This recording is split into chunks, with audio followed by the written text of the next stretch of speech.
स्वागत है और आप देख रहे हैं मार्केट टाइम्स पर स्पेशल प्रोग्राम। और आज देखिए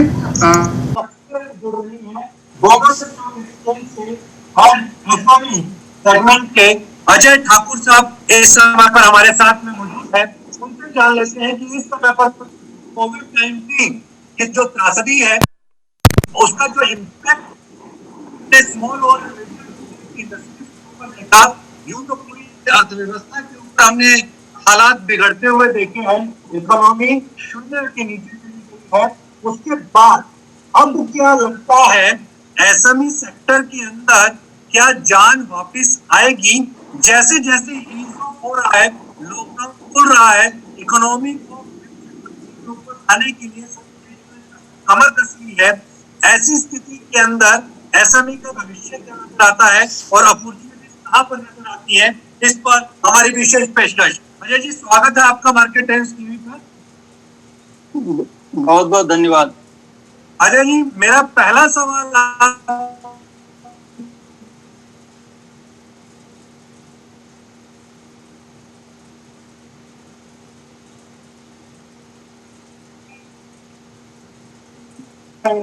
₹3,00,000 रुपए एसएमई सेगमेंट को दिए गए, उसमें किस किस के हिस्से में कितना कितना कुछ आएगा?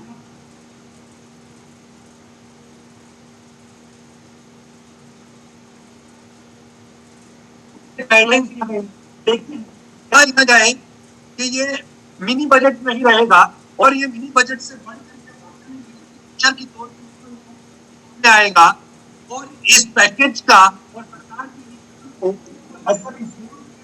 है उसको सिर्फ आश्वासन नहीं मिला बल्कि एक जमीन पड़ता है तो सबसे ज्यादा असर जो है सूक्ष्म लघु और मध्यम उद्योगों को होता है। और ये कारण है कि हम जो है अभी चौथे चरण के लॉकडाउन में पहुंच चुके और ये जो है इसमें अगर आप देखें तो पूरी अर्थव्यवस्था, पूरी जो सप्लाई और डिमांड है वो चेन पूरी तरह से जो है टूट चुकी है। और जब ये सारी चीजें टूट चुकी है उसमें कोई भी जो है ना इसमें आप कह सकते हैं किसी व्यक्ति विशेष को या किसी संस्था विशेष को जो है आप इसके लिए जिम्मेवार ठहरा सकते हैं। महामारी जो आई इसमें जो सबसे पहली चीज थी जिसके द्वारा इसको रोकी जा सकती थी वो था लॉकडाउन करना। लॉकडाउन का मतलब सारी चीजें है वो बंद की स्थिति में आ जाए और किसी चीज का मूवमेंट यहाँ से जाने लगे। तो हमारी जो है अभी हम जो परेशानी है वो 2-3 जगह पे हो गई है। पहली परेशानी ये है कि लॉकडाउन के चलते सारी जो व्यवस्थाएं थी वो बंद हो गई। दूसरी परेशानी ये थी कि जो हुई उसके चलते जो है फंड्स के ब्लॉकेज हो गए, जो लघु और मध्यम उद्योग थे वो काम नहीं कर पा रहे थे। और तीसरी परेशानी जो उभर करके अभी आ रही है वो है लेबर्स की। हम 3 जगह से जो है परेशानी से जूझ रहे हैं। अब इस स्थिति में गवर्नमेंट क्या कर सकती है? गवर्नमेंट ने भी इन सारी चीजों का आकलन किया और सरकार ने आकलन करने के बाद जो सही समझा वो ये समझा कि सबसे पहले हम किस तरह से जो है सिस्टम में लिक्विडिटी का हम जो है इंफ्यूजन कर सके। सबसे पहले हम कैसे पैसे का प्रावधान कर सके। तो अगर इसको भी हम अगर देखें 2-3 चरण में बांटने की कोशिश करें तो हम पहला चरण देखते हैं जब रिजर्व बैंक ऑफ इंडिया जो अपनी सेंट्रल बैंक है वो हरकत में आती है और उन्होंने जो है करीब 5 लाख करोड़ रुपया जो है वो सिस्टम में, बैंकिंग सिस्टम में जो है उन्होंने इंफ्यूज कर दिया। साथ ही साथ उन्होंने अगर आप देखें तो इंटरेस्ट रेट को भी नीचे लाया। तो इस तरह से बैंक्स को उन्होंने एक तरह से उत्साहित किया कि वो ज्यादा से ज्यादा जो है ये जो इकाइयां हैं इसको वो लोन दे सके और कम इंटरेस्ट रेट पे लोन दे सके। ये पहला चरण था। दूसरे चरण में गवर्नमेंट हरकत में आई और गवर्नमेंट ने क्या किया, पहले चरण में भी हरकत में आई थी लेकिन पहला चरण जो था वो हेल्थ रिलेटेड चीजों में जो था फंड्स डालना था और जो हमारे वो तबके के लोग हैं जिनको खाने पीने में परेशानी है, नीचे तबके के लोग हैं, उनके लिए उन्होंने 1.7 लाख करोड़ की जो है आवंटन की। तो वो पहला चरण था। अब दूसरा चरण गवर्नमेंट और हरकत में आ गई जब उन्होंने पाया कि सूक्ष्म लघु और मध्यम उद्योग जो है पैसे के लिए जूझ रहे हैं। तो उन्होंने जो है दूसरे चरण में जो हमारी आदरणीय वित्त मंत्री हैं निर्मला सीतारमन जी ने, उन्होंने ये कहा कि हम 3 लाख करोड़ रुपए का कोलैटरल फ्री लोन देंगे। इसके अलावा हम 20,000 करोड़ रुपए का लोन का आवंटन करेंगे। तो आपकी वर्किंग कैपिटल की जो परेशानी है उससे आप जो है अपने आप को बाहर निकाल सकते हैं। तो मेरे ख्याल से एक वो बहुत साहसिक कदम था। इसके अलावा रूरल सेक्टर में, जिसको हम कहते हैं एग्रीकल्चर सेक्टर में, उन्होंने भी तीसरे चरण में इस बात की घोषणा की जिसमें उन्होंने फंड्स का आवंटन किया। इसके अलावा aviation, infrastructure, even real estate जहाँ जो कि एमएसएमई में आता है उसके लिए भी उन्होंने वित्त आवंटन की बात की। तो ये सारी चीजें जो है गवर्नमेंट काफी हरकत में आकर के अब ये कर रही है। मेरे ख्याल से कुछ दिनों में सारे जो वित्तीय संस्थाएं हैं वो हरकत में आएगी और इन सारी चीजों का इन्फ्यूजन फंड्स का होना चालू होगा। अब लेकिन हम ये भी देख रहे हैं कि गवर्नमेंट ने भी जो है जोन्स में बांट दिया है, जिसको आप कहते हैं ग्रीन जोन हो गया, ऑरेंज जोन हो गया, रेड जोन हो गया। इन जोन्स में बांटने का मतलब ही यह था कि सरकार ज्यादा दिनों तक सारी चीजों को बंद नहीं रखना चाहती थी। इससे अर्थव्यवस्था जो है बंद हो जाएगी और लोगों की स्थिति बद से बदतर हो सकती थी। तो इसलिए इन्होंने ग्रीन जोन खोला और ऑरेंज जोन को भी कुछ रिलैक्सेशन जो है उन्होंने दिया, जिससे बिजनेस सुचारू रूप से चलने लगा और जो लिक्विडिटी है वो सिस्टम में वापस जो है आने लगे। तो मेरे ख्याल लेकिन अजय जी, बहुत सारी चीजों को सोचते हुए किया गया है। अजय जी, मेरा सवाल इसमें ये है कि क्या आपको लगता है कि आपको मेरी आवाज आ रही है अजय जी? जी जी जी जी जी आ रही। मेरा सवाल ये है कि अब ये सारे ठीक है, गवर्नमेंट ने स्टेप उठाए, अनाउंसमेंट्स हो गई, अब धरातल के ऊपर ये कितना ठीक आकर के बैठेंगे और बैंक इसमें कितना प्रोएक्टिव काम करेंगे, ये एक देखने वाली बात होगी। क्योंकि बैंकों से पहले ही एसएमई की ये शिकायत रही है कि बैंक उनको फंडिंग नहीं करते। बैंक उनको फंडिंग क्यों नहीं करते, उसके कई और कारण हो सकते हैं। पीछे हमने देखा उन्होंने अपने आप को काफी रिस्ट्रिक्ट कर लिया था बैंक्स ने, और बहुत ज्यादा एसएमई को और एमएमईज को लोन नहीं दिए गए। कई लोन की रिकवरी एक बड़ा चिंता के सामने है। क्या आपको लगता है कि जो नया इंडस्ट्रियलिस्ट है, नई इंडस्ट्री जो खड़ी करने के लिए जाएगा, या जो एग्जिस्टिंग ऑलरेडी है और जो जिनके दायरे, जिनकी डेफिनेशन भी वित्त मंत्री ने चेंज भी कर दी है कि एसएमई के अंदर कौन कौन आएगा, स्मॉल में कौन कौन आएगा, मीडियम में कौन आएगा, तो ये इनकी डेफिनेशंस भी चेंज हो गई हैं। अब उसके ऊपर ऑलरेडी जिस एसएमई यूनिट के ऊपर लोन चल रहा है और उसको इस एनवायरनमेंट के अंदर और लोन देना, बैंक कहीं ना कहीं ऐसा नहीं लगता कि वो हिचकिचाएगा और आरबीआई के पास ही उसने पैसा रख दिया और आरबीआई के पास ही उसका पैसा पड़ा रहे तो वो ज्यादा सुरक्षित रहेगा? देखिए, अभी दो चीजें हैं। सबसे पहले हमें ये समझना पड़ेगा कि कोई भी जो बैंक है वो अपने यहाँ पे फंड रख करके खुशी भी महसूस करती है। हाँ। क्योंकि उसके ऊपर जो है एक मेंटेनेंस का कॉस्ट आता है, ठीक है। हाँ। तो बैंक भी वो फंड जो है उसको लगाना चाहती है, उनको कर्ज देना चाहती है कि ताकि इकोनॉमी का विस्तार, वो पहले हमें समझना। दूसरी बात जो है, इस बार थोड़ी सिचुएशन अलग हट के आई है। इस बार गवर्नमेंट जो है लाइन ऑफ क्रेडिट दे रही है। आज के दिन में जो संस्थाएं हैं उनको लाइन ऑफ क्रेडिट है कि भाई हम हैं पीछे, हम आपको इससे सपोर्ट कर रहे हैं, ठीक है। तो ये आगे उभर गया है। तीसरी चीज ये आप समझने की कोशिश कीजिए कि गवर्नमेंट ने क्या कहा है कि जो हम आपको अभी एक्सटेंशन ऑफ लोन दे रहे हैं, ज्यादा लोन दे रहे हैं, उसमें हम आपको जो है मोरेटोरियम पीरियड भी दे रहे हैं। 1 साल का मोरेटोरियम पीरियड है, जो 4 साल का लोन है उसमें 1 साल तक का मोरेटोरियम पीरियड भी दे रहे हैं। तो आपको तुरंत का तुरंत जो है ये आपके सर पे बोझ बन करके नहीं उभर के आ रहा है। इसके साथ साथ जो एक बहुत ही इसमें खास बात हुई है वो ये हुई है कि पहली बार मेरे ख्याल से भारत के इतिहास में पहली बार मंत्री ने 50,000 करोड़ रुपया इक्विटी फंड के लिए एलोकेट किया है। मतलब आज तक जो है हम एमएसएमई को सिर्फ ब्याज देने पे ही जोर दे रहे थे। पहली बार जो है गवर्नमेंट ने इस बात को समझा, पहली बार गवर्नमेंट, और ये मेरे ख्याल से एक सही समय इस बात की घोषणा करने का। और वो भी आप 2-5 हजार करोड़ की फंड की बात नहीं हुई है, ये 50,000 करोड़ की फंड की बात हुई है, जिसमें मदर फंड है, डॉटर फंड है, एक फंड बनेगी फंड ऑफ फंड, जिसके थ्रू जो ग्रोथ ओरिएंटेड एसएमईज है, मतलब जिसमें थोड़ा आप जो है रुझान देख रहे हैं ऊपर की तरफ जाने का, उनके इक्विटी में भी फंडिंग करेगी। तो ऐसा नहीं है कि सिर्फ हम ब्याज में पैसे देने के लिए गवर्नमेंट सोच रही है, बल्कि इक्विटी भी लेने का के बारे में गवर्नमेंट सोच रही है। इसके अलावा अगर आप देखें तो एमएसएमई एक्ट का डेफिनेशन जो इन्होंने चेंज किया है, वो चेंज करने का कारण ये था कि पुरानी वाली जो डेफिनेशन थी वो तो काफी पुरानी हो चुकी थी, वो आज के दिन में आउटडेटेड हो चुकी थी। तो उसको जो उन्होंने चेंज किया है, उसका कारण चेंज करने का कि ज्यादा से ज्यादा कंपनियों को इस व्याख्या के अंदर जो है लाया जा सके। तो मेरे ख्याल से ये बड़ा आगे की सोच है और बड़ा जो है पॉजिटिव, मतलब बड़ा सकारात्मक सोच जिसको कहते हैं, उस सकारात्मक सोच के साथ इक्विटी फंडिंग और डेट फंडिंग दोनों का समन्वय है इसमें। आपने जिक्र किया इक्विटी फंडिंग का, 50,000 करोड़ रुपए की इक्विटी फंडिंग का, क्योंकि अभी हाल फिलहाल के अंदर मैंने लॉकडाउन पीरियड के अंदर ही देखा, करीब करीब पांच कंपनियां आपके एसएमई प्लेटफॉर्म के ऊपर लिस्ट हुई हैं। जी जी जी जी, ठीक है।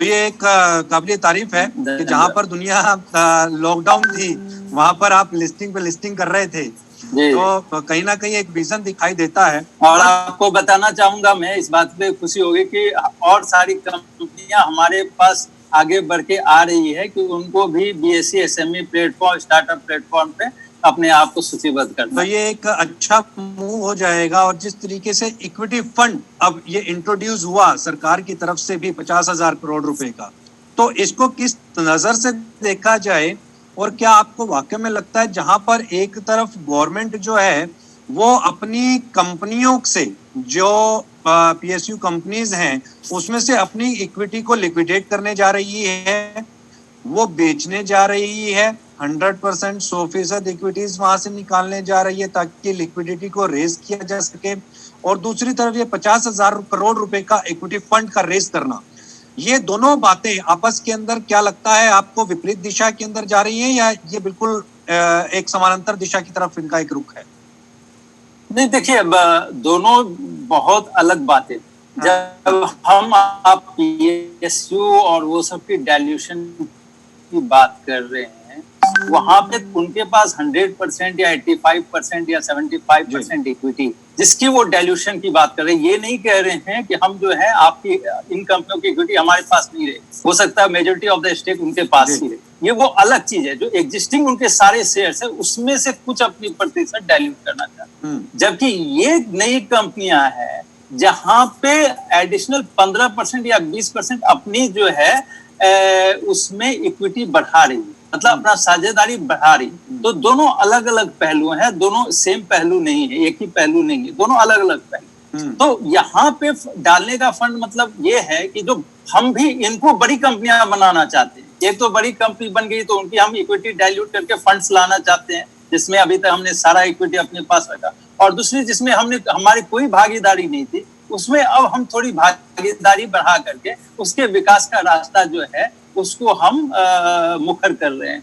तो मेरे ख्याल से ये दोनों सोच जो है एक बहुत अच्छी सोच है और बहुत आगे की सोच है। मेरे ख्याल से इसके द्वारा वो फिस्कल मैनेजमेंट की बात कहें आप, या देश को आगे बढ़ाने की बात करें, या डिमांड एंड सप्लाई क्रिएट करने की बात करें, इन सारी चीजों को सोच करके एक इको सिस्टम क्रिएट करने की गवर्नमेंट कोशिश कर रही है, जिसमें हम जो आज इस परेशानी की स्थिति में हैं उससे उभर सके और साथ में विकास के रास्ते में भी आगे बढ़ सके। चूंकि आप एसएम को बता सकते हैं और उनका बिहेवियर जो है वो भी आप नोटिस करते हैं, तो क्या आपको लगता लगता है कि ये जो सरकार का 50,000 करोड़ रुपए का इक्विटी फंड है देखने को मिलता है, स्मॉल स्केल इंडस्ट्रीज जितनी भी होती हैं वहां पर एक छोटा सा स्मॉल एक थ्रेट दिखाई देता है, वो ये दिखाई देता है कि जो ओनर है, जो प्रमोटर है, उसको ये हमेशा फियर रहता है कि कहीं मेरी इक्विटी और मेरी कंपनी मेरे हाथ से ना निकल जाए। और ऐसे में सरकार को ही अपना एक पार्टनर बना लेना, चाहे वो 10% का हो या 15% का हो या 20% का, क्योंकि स्मॉल स्केल इंडस्ट्रियलिस्ट का एक माइंडसेट होता है कि मैं किसी को जवाब क्यों दूं, मेरी इसके प्रति जवाबदेही क्यों होनी चाहिए। तो ऐसे में जब सरकार उसकी हिस्से देगी तो निश्चित तौर के ऊपर उसको सरकार को के लिए प्रति एक जवाबदेही सेट करनी पड़ेगी, और बोर्ड में भी कोई ना कोई सरकारी नुमाइंदा जो है वो शायद रहेगा।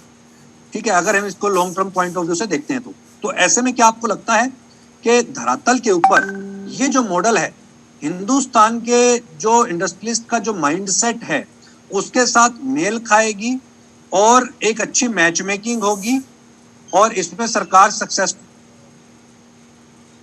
इसको एग्जीक्यूट कामयाब रहेगी? देखिए, सबसे पहले जो है हमें एक अलग ढंग से सोचना पड़ेगा। जो हमारे बिजनेसमैन है, जैसे हमने आज तक 1900 सेमिनार किया, हम 30,000 प्रमोटर से मिले, तो अगर आपको आगे बढ़ना है, अगर बिजनेसमैन को आगे बढ़ना है, अगर उसको 1,000, 2,000, 10,000 करोड़ की कंपनी बनानी है, तो उनको अच्छे अच्छे लोगों को सिस्टम में लेके आना पड़ेगा। अगर सरकार के नुमाइंदे अंदर आ रहे हैं तो उस कंपनी की खराबी के लिए नहीं आ रहे हैं, तो इसलिए अंदर आ रहे हैं कि कंपनी में वो अपना जो है योगदान दे सके ताकि कंपनी बड़ी बने। और जब कंपनी बड़ी बनेगी तो जो भी उनकी साझेदारी है, चाहे वो गवर्नमेंट की साझेदारी है कि पब्लिक की साझेदारी है या प्रमोटर की खुद की साझेदारी है, तो उन सब की वैल्यू बढ़ेगी और कंपनी की वैल्यू बढ़ेगी। देखिए, एक प्रमोटर जो है वो इसीलिए काम करता है कि वो अपने बिजनेस को बड़ा बना सके। और अगर ये शक्तियां जो भी है गवर्नमेंट के रूप में है या पब्लिक के रूप में है या उनके खुद की स्किल सेट के रूप में है, देखिए बिजनेस तो उनको ही करना है, वो बोर्ड में रहेंगे, वो उनको समय समय पे जो है सुझाव देते रहेंगे कैसे कंपनी आगे बढ़ता है। तीसरी चीज जो प्रमोटर के ध्यान में और उनके दिमाग में रखनी है वो ये है कि जो है आपके बोर्ड में, वो उसने कंपनी में पैसे डाले और वो अपने पैसे को डूबने देना नहीं चाहता है, इसलिए वो ये हमेशा चाहेगा कि आपकी कंपनी अच्छे से ग्रो हो। तो मेरे ख्याल से जो प्रमोटर की सोच है, प्रमोटर क्या चाहता है कि उसकी कंपनी आगे बढ़े, जो गवर्नमेंट हिस्सेदारी ले रही इक्विटी में और पैसे अंदर ला रही है उनकी भी सोच क्या है, कंपनी आगे बढ़े, जो पब्लिक शेयर्स ले रही है उनकी भी सोच क्या है, कंपनी आगे बढ़े। और जब कंपनी बड़ी बनेगी तो शेयर्स की भी वैल्यूएशन आगे बढ़ेगी। जब शेयर्स की वैल्यूएशन बड़ी होगी तो जो प्रमोटर है जिनके पास अधिकतम शेयर्स है उनकी वैल्यूएशन बढ़ेगी, गवर्नमेंट के शेयर्स की भी वैल्यूएशन बढ़ेगी, इन्वेस्टर्स के भी शेयर की वैल्यूएशन बढ़ेगी। और अगर 3 साल 4 साल के बाद गवर्नमेंट उससे एग्जिट लेना चाहती है तो उनकी फंड की वैल्यू बड़ी होकर के वो एग्जिट लेंगे और दूसरी कंपनियों में पैसे इन्वेस्ट करेंगे। तो ज्यादा से ज्यादा मे भी अगर ये 10,000, 20,000 या 50,000 करोड़ का इन्वेस्टमेंट आएगा, हो सकता है 5 साल के बाद ये 1.5 लाख करोड़ का इन्वेस्टमेंट हो जाए। तो एक आज के दिन में ऐसी बात नहीं है कि जो बड़ी कंपनियां हैं, चाहे वो रिलायंस हो, आईटीसी हो, ये सब, इन सब में भी गवर्नमेंट की साझेदारी, जैसे एलआईसी ने इनमें शेयर्स लेके रखा है, जीआईसी ने शेयर्स लेके रखा है या बैंक्स ने शेयर्स लेके रखा है, ये भी गवर्नमेंट के ही अंग है, उन्होंने उसमें शेयर्स रखा है। उन्होंने जब इन्वेस्टमेंट किया था 10,000 करोड़ की वैल्यूएशन में इन्वेस्टमेंट किया था, 1 लाख करोड़ की वैल्यूएशन, तो सबका ग्रोथ होता है। तो मेरे ख्याल से ये जब सोच जो हो ग्रोथ की तरफ हो और सारे लोगों की एक ही दिशा में सोचो, तो मेरे ख्याल से इसके लिए प्रमोटर्स को घबराने की कोई बात नहीं। अभी प्रधानमंत्री साहब ने लोकल वोकल का एक स्लोगन दिया है, तो क्या लगता है इंटरनेशनल मार्केट के अंदर, देखिए विजन बहुत बड़ा है और हम हमेशा अपने इंडस्ट्रीज को, स्मॉल स्केल सेक्टर्स को कंपेयर करने लगते हैं चाइना से, कभी कभी हम कंपेयर करने लगते हैं यूएस मार्केट्स के साथ भी। लेकिन अगर अपने पड़ोसी देश चाइना के साथ ही हम एक दूसरे को कंपेयर करें और जो प्रोग्रेस और जो एडमिनिस्ट्रेशन चाइना ने अपने इंडस्ट्रियल हब के अंदर दिखलाई है और उसी का एक नतीजा रहा है जिसकी वजह से इंटरनेशनल मार्केट के बीच में चाइना का जो मार्केट शेयर है वो बहुत बड़ा हो गया और दुनिया के अंदर वो दूसरी सबसे बड़ी एक इकोनॉमी के तौर के ऊपर सामने उभर करके आया। क्या आपको लगता है लोकल वोकल, अब ये जो स्लोगन है, ये इंडियन एसएमई को कहां पर बदलाव लेकर के आने की तुरंत प्रभाव से जरूरत है, ताकि ये जो फॉर्मूला है ये सक्सेस रेट को हासिल हो और जो प्राइम मिनिस्टर साहब का जो विजन है वहां तक पहुंचे और वाकई के अंदर इंटरनेशनल मार्केट में अपने शेयर प्रतिशत को बढ़ाए, और ये जो इस समय पर कोविड-19 की जो गहरी चोट लगी है, इस चोट से भी उबर पाने में सक्षम करे। देखिए, प्रधानमंत्री की जो विजन थी वो तो स्पष्ट हो गई थी 2014 में। अगर आप ये देखिए, मेक इन इंडिया जो उन्होंने स्लोगन दिया था, उसका कारण ही यही था कि हम अपने आप को उस लेवल पे लेके आए ताकि हम खुद इतनी बड़ी इंडस्ट्रियल हब बन जाए कि हम चाइना से कंपटीशन कर सके और दूसरी जो या अमेरिका से कंपटीशन कर सके और यहाँ पे बड़ी बड़ी इंडस्ट्री क्रिएट कर सके। हम हर चीज के लिए दूसरे के ऊपर डिपेंडेंट नहीं रहे, दूसरी कंट्रियों के ऊपर डिपेंडेंट नहीं रहे, वहां से इंपोर्ट ना करें, हम अपनी ही इस स्तर की चीजें बनाए और इस इतने बड़े लेवल पे बनाए कि हम दूसरी कंट्री में एक्सपोर्ट कर सके। वो मेक इन इंडिया का विजन था। अभी भी प्रधानमंत्री जी ने वही कहा है कि भाई हम जो है अपने देश को में अपनी इंडस्ट्री को इस लेवल पे ग्रो करें कि हम जो है दूसरी कंट्रीज के एक जो है जो उदाहरण के रूप में बने। हम चाइना से भी आगे निकले, हम अमेरिका से भी आगे निकले। अब एक तो ये स्लोगन है और दूसरी जो है धरातल पे हमें कार्य करने की जरूरत है। मेरे ख्याल से जो एक अभी वित्त मंत्री ने जो घोषणा की है ग्लोबल टेंडर का, जिसमें उन्होंने कहा कि 200 करोड़ तक की टेंडर जो है वो इन हाउस रहेगी, उसमें हम फॉरेन पार्टिसिपेशन नहीं करने, ठीक है। तो ये भी ये भी जो है लघु और मध्यम उद्योगों को ही बढ़ावा देने के लिए मेरा ये सोच है कि एक तो प्रधानमंत्री जी या वित्त मंत्री जी या हमारे जो लघु और मध्यम उद्योग के मंत्री जी हैं, ये लोग जो है ये हमें विजन दे सकते हैं, ठीक है। हमारे लिए ईज ऑफ बिजनेस करने के लिए पॉलिसी डॉक्यूमेंट कर सकते हैं, बना सकते हैं और उसमें जो जो चीजें हैं उसको जगह पे डाल। लेकिन जो सबसे बड़ी चीज करने की है वो ये करने की है कि प्रमोटर को विजनरी बनना है।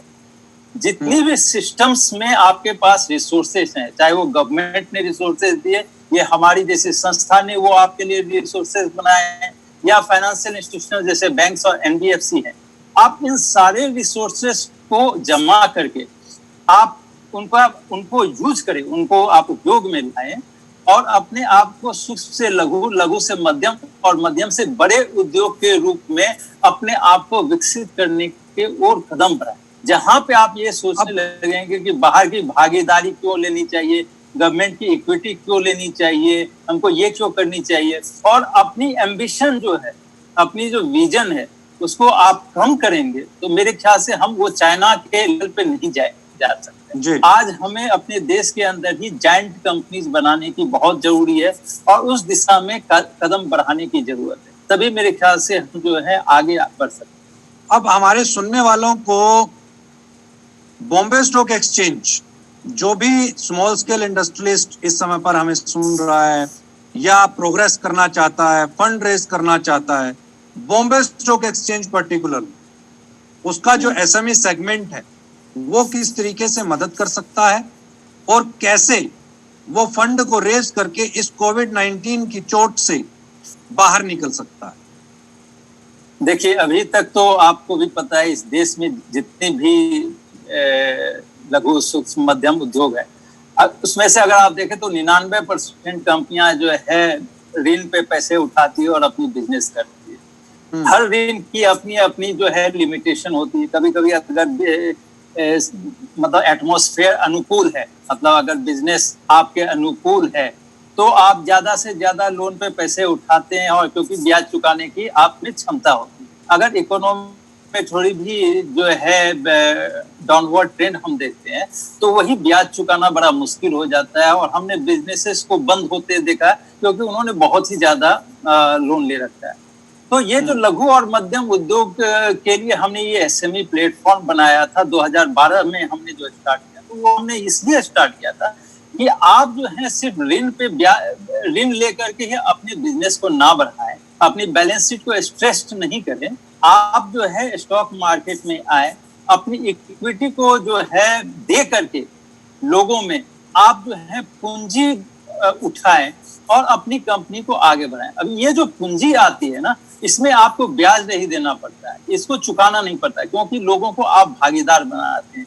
तो आपके ऊपर ये हमेशा बोझ नहीं है कि हर महीने में कहाँ से ब्याज चुकाऊं, कहाँ से ऋण दूं। ये बोझ आपके पास खत्म हो जाता है। इस पैसे से आप अपनी कंपनी को बढ़ाते हैं, लेते हैं या थोड़े से लोन को कम करते हैं। तो ये इसका एक पहलू। इसके लिए हमने एसएमई फॉर्म जो है लॉन्च किया था। इसके अलावा जो है आपकी विजिबिलिटी बढ़ती है, सारे लोग आपको जानते हैं, आपकी बैलेंस शीट जो है वो ब्याज दर कम होता है, आप जो है मानते हैं, आपकी जो है विश्वसनीयता लोगों में बढ़ती है, क्योंकि आप कॉर्पोरेट गवर्नेंस करते हैं, आपकी विश्वसनीयता बढ़ती है, तो ज्यादा से ज्यादा लोग अधिक से अधिक वैल्यूएशन पे आपकी कंपनी के शेयर्स खरीदते हैं। तो आपकी जो कंपनी है उसकी भी वैल्यू अनलॉक होती है। ये हमने बड़ी शब्दों के अंदर देखा और हम वही चीज करना चाहते हैं। अब कम शब्दों में मैं ये बता दो कि क्या क्या हमने जो है यहाँ पे जो है एलिजिबिलिटी क्राइटेरिया रखी कि आप क्या करें, आप कैसे यहाँ पे लिस्टिंग करने के लिए आप में वो एलिजिबिलिटी क्राइटेरिया फुलफिल करते हैं कि नहीं। तो हमने इसमें ये कहा कि आपकी कंपनी 3 साल पुरानी होनी चाहिए, उसमें 2 साल आपकी पॉजिटिव होनी चाहिए, पॉजिटिव से 1 साल, सॉरी, उसमें से 1 साल पॉजिटिव कैश एक्रूअल होनी चाहिए। और टैक्स और डेप्रिसिएशन जो है वो पॉजिटिव होनी चाहिए। ये दूसरा नियम है। और तीसरा कि आपकी कंपनी की नेट टेंजेंसी होनी चाहिए वो 1.5 करोड़ की होनी। तो बड़े सिंपल नियम हमने रखे हैं यहाँ पे, हमने कोई बड़े नियम नहीं रखे हैं, ये 3 सिंपल नियम रखे हैं हमने। और इन नियमों में अपने आप को पाते हैं, आपकी कंपनी अगर खरीद पाती है तो आप अपनी कंपनी को, तो यानी बहुत सारे लोगों में ये भी भ्रांति रहती है कि शायद अगर उनकी सोल